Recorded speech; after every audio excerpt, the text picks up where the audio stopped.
waxaan bilaabmay tirintii dibadaan u soo baxnay halkan waa taaladii boodhari ayaan iskugu nimi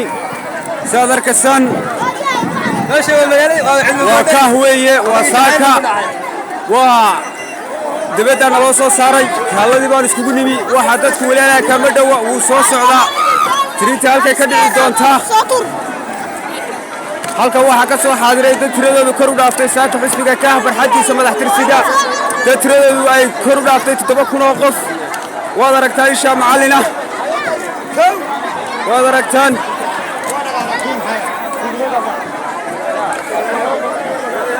aragtaan markayna qaadi waayeen labadii deere mid kasta loogu tala galay 3,000 oo qof qaadi jiray ay buuxsameen waxaana la soo tubay farxadda taalada boodhari oo taa halkan ayay noogu yimaadeen guddidii tirintu iyadaan gaadhin waqtigii loo asteeyey oo ah 10 iyo barhka ayay durduban ugu soo xaadireen markuu ururka jamaahiirka ee wacdaraha ka uu cududiisa taageero 7 subaxnimoba ay iska soo buux dhaafiyeen fagaaraha loogu talagalay ururka iyo madax tirsiga ayay noo yimaadeen hogaamiyaha horkacaya hadda naloo yimi farxadda nala soo tubay weli ma soo dhowaa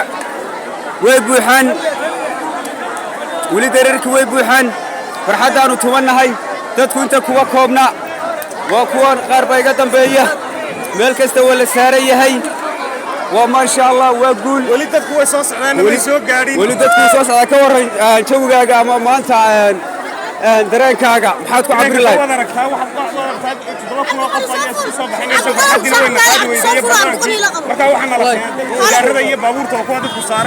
halkaas safana tirintu ka socota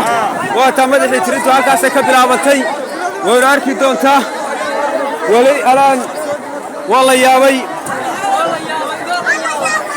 yaabay baa ka dhacday wacdaruhu ku soo dhigay walaalka dadku soo qulqulaya waad aragtaan